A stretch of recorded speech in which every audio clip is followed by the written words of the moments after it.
Hello guys, welcome to back.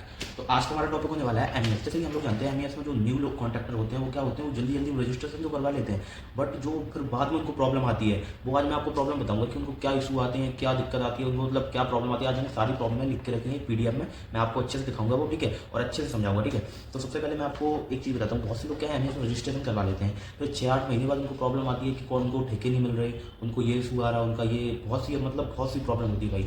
तो मैं आज आपको अभी से क्लियर करवा दूंगा कि आप ये चीज़ पहले से कर लो कि आपको रजिस्ट्रेशन करवाने के बाद ये प्रॉब्लम ना आए, ठीक है। तो आज मैं आपको ऐसी 7 प्रॉब्लम बताऊंगा। आज मैं आपको 7 प्रॉब्लम बताऊंगा, वो अभी आप क्लियर कर लोगे तो आपको बाद में दिक्कत नहीं आएगी, ठीक है। और अगर आपके पास वो प्रॉब्लम है तो अगर आप एमईएस में फंस जाते हैं तो आप बिल्कुल बर्बाद हो जाओगे भाई। ये चीज़ मेरे पे लिखवा लो, ठीक है। एमईएस एक ऐसी चीज़ है कि आपको बर्बाद भी कर देगी और आपको ऊपर भी ला देगी, ठीक है। तो आज मैं आपको 7 प्रॉब्लम ऐसी बताऊंगा जो बिल्कुल मतलब कॉमन ग्राउंड लेवल से ऊपर लेवल तक होती है, ठीक है। तो जैसे गैस आ चलो चुके चलते हैं हैं अपनी अपनी कंप्यूटर स्क्रीन पर। सबसे पहले आपको एक काम करना है, जाके सबसे पहले मेरे चैनल को सब्सक्राइब करो, लाइक करो, कमेंट करो प्लीज़ भाई, ठीक है। तो सबसे पहले मैंने क्या बताया आपको, 7 वो 7 चीज़ें जो आप मतलब कि गलती कर देते हो। मतलब आपके पास वो 7 चीज़ें होनी चाहिए जब आप एमईएस में रजिस्ट्रेशन करवाओ। अगर आपके पास हैं, मतलब आपके पास स्किल भी हो सकती है और हमारे पास मतलब कि पैसा भी हो सकता है, जो भी हो आपके पास ये चीज़ें होनी चाहिए, ठीक है। तो सबसे पहले मैं देखता हूँ वो पीडीएफ, ठीक है। जैसे मैंने ये पीडीएफ है, मैं ये खोलता हूँ, आप लोग इसको अच्छे से देखो, ठीक है। मैंने इसमें 7 चीज़ें 7 लिख के रखी हैं, ठीक है। 4 5 6 7। जैसे एक हमारा ये है रजिस्ट्रेशन एंड काम। सबसे पहली गलतफहमी ये होती है कि एमईएस में रजिस्ट्रेशन हो गया, काम काम मिल जाएगा। ऐसा बिल्कुल नहीं है। रजिस्ट्रेशन सिर्फ एंट्री पास है, काम तब मिलेगा जब टेंडर समझोगे, रेट सही भरोगे और डॉक्यूमेंट स्ट्रांग होंगे। अब इसका मतलब क्या है, सबसे पहली लोगों को क्या गलती होती है कि हमने अपना वो बनवा लिया, मतलब कि हमने अपना वो रजिस्ट्रेशन करवा लिया तो हमें काम मिल जाएगा। ऐसा नहीं होता भाई, ठीक है। आपने लाइसेंस बनवा लिया गाड़ी का, गाड़ी आपको ढूंढनी पड़ेगी, चलाने जानी पड़ेगी, ठीक है। तो सबसे पहले आपको काम ढूंढना पड़ेगा और आपको रेट सही भरनी पड़ेगी। रेट जो होती है, रेट क्या होता है एमईएस में, जो हम बिड लगाते हैं, जो हमारा बीओपी होता है, उसमें रेट हमें हमेशा कम भरनी पड़ती है। जब हम सबसे कम भरेंगे तब हमारे उसमें कुछ होता है फॉर्मूले वगैरह, जो आपको ऐसे मिलता है, ठीक है। ये हमारा हो गया फर्स्ट, ये चीज़ आपको सही करनी है। ये तो नॉर्मल चीज़ है, हर कोई कर सकता है। और दूसरा हमारा एलिजिबिलिटी क्लियर नहीं होती। हम लोग क्या होते हैं, बहुत लोग बिना चेक की रजिस्ट्रेशन कर देते हैं। उनको नहीं पता होता है कि उनका टर्नओवर, एक्सपीरियंस या डॉक्यूमेंट उस कैटेगरी के लिए एलिजिबल भी हैं या नहीं। बाद में टेंडर में रिजेक्ट हो जाते हैं। एक्चुअली क्या होता है कि टेंडर जो होते हैं, जैसे कि हम रजिस्ट्रेशन कर देते हैं, मान लो हमें रजिस्ट्रेशन में बहुत सी, जैसे कि हमारे 25 लाख रुपए लगते हैं, ज़्यादा नहीं लगते हैं, लेकिन जो मतलब कि 25 लाख रुपए लगते नहीं है, जो मैंने आपको बता रखा है टर्नओवर देखा जाता है हमारा। बट क्या होता है एलिजिबिलिटी में इसमें कि कोई कोई टेंडर होता है वो बैंक स्टेटमेंट देखते हैं, कभी वो 50 लाख रुपए देखते हैं कि आपका 2 साल का 50 लाख टर्नओवर हो, ऐसा होता है, ठीक है। तो हमारा इतना नहीं होता टर्नओवर, हमें वो टेंडर नहीं मिल पाते हैं, ठीक है। और इसमें रजिस्ट्रेशन कर देते हैं, उनको नहीं पता होता कि उनका टर्नओवर, एक्सपीरियंस या डॉक्यूमेंट उस कैटेगरी के लिए एलिजिबल है या नहीं, ठीक है। तो ऐसे करके आप अपना टर्नओवर अच्छा करो और आप शुरू में छोटे ठेके भरो। मतलब आप अगर शुरू से स्टार्ट करोगे तो आपको छोटे ठेके भरने हैं, ठीक है, जो 1-2 लाख 3-4-5 लाख के नीचे, ठीक है। तो हमारा दूसरा क्लियर हो गया। हमारा तीसरा है, गलत क्लास चूज कर लेते हैं।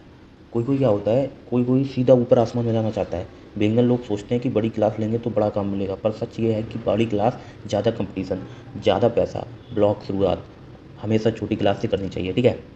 एक्चुअली क्या होता है कि कुछ लोग होते हैं जो हमेशा वो सोचते हैं हमारी सोच बहुत लंबी है, उनको हमेशा ऊपर जाना है, फिर वो उतने ऊपर से नीचे गिरते हैं, ठीक है भाई। ये बहुत बहुत इंपॉर्टेंट चीज़ है। हमेशा शुरुआत ई क्लास से करनी चाहिए, ठीक है, हमेशा। चाहे जितना बड़ा कॉन्ट्रैक्टर हो, जो बड़े कॉन्ट्रैक्टर होते हैं वो हमेशा ई से स्टार्ट करते हैं, ठीक है। तो क्या होता है, उनको एक तो काम की नॉलेज नहीं होती कि काम कैसे करवाना है। जो काम जो एक्सपीरियंस कॉन्ट्रैक्टर होता है वो 1 करोड़ में करवा देगा, उसमें वो लगते हैं 2 करोड़। उनको पता ही नहीं है काम कैसे करवाना है, ठीक है। तो ये होता है, ठीक है। तो हमेशा ई क्लास से स्टार्ट करो, छोटे ठेके लो, पैसा थोड़ा मजबूत रखो, थोड़ा जोड़ लो, जो भी करो। तब आपके पास, आपके खुद के पास 5-6 लाख रुपया हो तब आप ये रजिस्ट्रेशन करवाओ, ठीक है। क्योंकि एमईएस में इतनी जल्दी रुपया नहीं मिलता है, क्योंकि हमें अपनी जेब से भी पैसा लगाना पड़ता है कभी कभी, ठीक है, उसमें लेट पेमेंट होता है।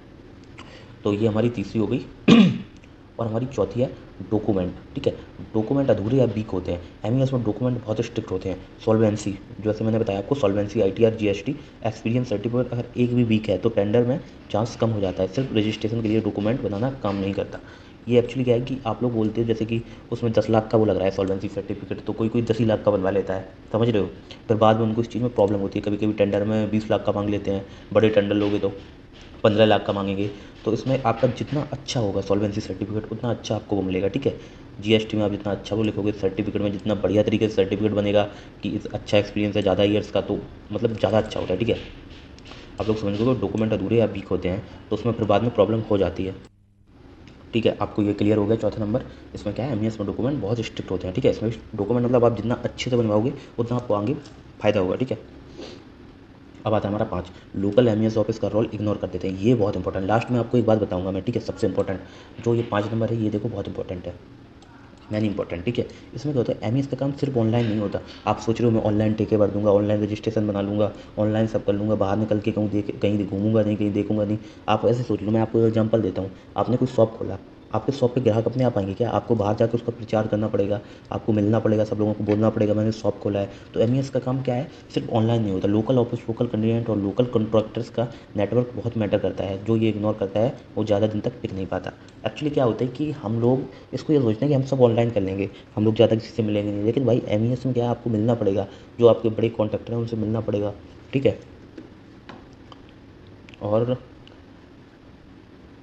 और इसमें क्या होता है कि लोकल एमईएस ऑफिस का रोल, जो लोकल एमईएस ऑफिस होते हैं, मतलब ऑफिस, जैसे कि मान लो आपका एक बड़ा ऑफिस होता है, जैसे जी का ऑफिस होता है, एक छोटा होता है एजी का ऑफिस होता है। तो आपको एजी का ऑफिस में ज़्यादा जाना पड़ता है, जी का ऑफिस।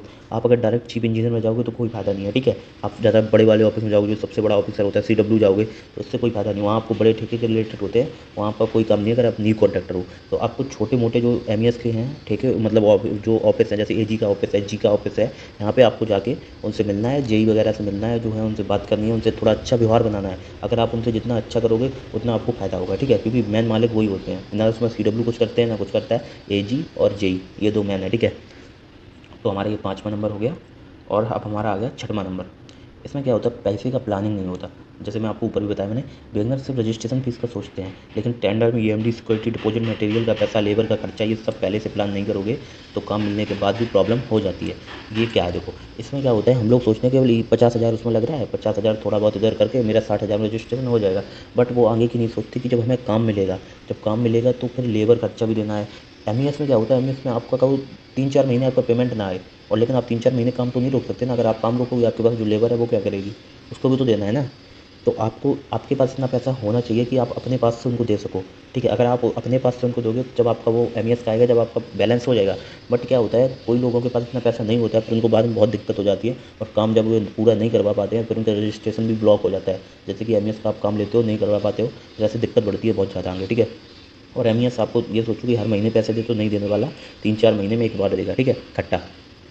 अब हमारा ये 6 क्लियर हो गया। इसका मतलब क्या है, आपके पास थोड़ा पैसा होना चाहिए। जैसे मैंने बोला, आप छोटे काम लो और आपके पास लिमिट 5-10 लाख रुपए होना चाहिए, ठीक है। लोन भी ले सकते हो, बट क्या है कि आप लोन भी ले सकते हो, जो भी कर सकते हो, आपका पैसा वो आएगा, लेकिन थोड़ा लेट आएगा, आएगा। अब हमारा 7वां नंबर एंड लास्ट, पहले सीखते नहीं, सीधा टेंडर भर देते हैं। एक्चुअली क्या होता है कि कुछ लोग होते हैं जिनको काम का नॉलेज ही नहीं है। उनको जैसे इलेक्ट्रिक का टेंडर ले लिया, उनको इलेक्ट्रिक का कोई नॉलेज ही नहीं है, उनको पता ही नहीं है कहाँ पे क्या लगेगा, कैसे लगेगा। तो उनको क्या होता है, और जो हमारे लेबर मिस्त्री होते हैं वो उनको मतलब उसी तरीके से चलाते हैं। तो आपको सबसे पहले काम सीखना पड़ेगा। सबसे बड़ी गलती ये है कि लोग बिना टेंडर पढ़े सीखे, बिना एस्टिमेट समझे सीधा टेंडर भर देते हैं। एमईएस में पहले सीखना फिर अप्लाई करना चाहिए। जैसे कि आपको ये चीज़ समझ में आ रही होगी, हमें सबसे पहले इसको सीखना चाहिए। सीखने के बाद जब हमें बिल्कुल क्लियर हो जाए, उसके बाद हमें ये अप्लाई करना चाहिए, ठीक है। तो इसको अप्लाई करना, तो इसमें जैसे आपने देखा सबसे बड़ी गलती ये है, ठीक है, आपने वो पढ़ चुके हो। तो इसका आपको क्या करना है, इसमें सबसे पहले आपको एक चीज़ देखनी है कि आपको वो काम मतलब आपको आना चाहिए। आपकी फैमिली में हो, कोई भी हो, उसको काम, जैसे आप इलेक्ट्रिक का ठेका ले रहे हो तो उसके बारे में नॉलेज पहले लो। आप उसके बारे में ग्राउंड में जाओ, कॉन्ट्रैक्टर से मिलो और थोड़ा नॉलेज लो उस चीज़ की। जैसे भी आप नॉलेज ले सको उस चीज़ की नॉलेज लो, कहाँ पे सामान सस्ता मिलता है, कैसे मिलता है, किस तरीके से काम कराएं कि थोड़ा सस्ता होगा, कैसे लेबर लगाएं, मिस्त्री को कैसे लगाएं। मतलब जब आपको नॉलेज हो जाएगी ना, तो आपको अच्छा प्रॉफिट होगा। अगर आपको नॉलेज नहीं होगी तो आपको प्रॉफिट ही नहीं होगा, आपको दुकानी वाले लूट लेंगे, ठीक है। तो आपको थोड़ा अच्छा, मतलब कि आपको थोड़ा नॉलेज लेना है इस चीज़ में, जिस चीज़ का आप काम करना चाहते हो उसमें पहले आपको नॉलेज लेना चाहिए, ठीक है।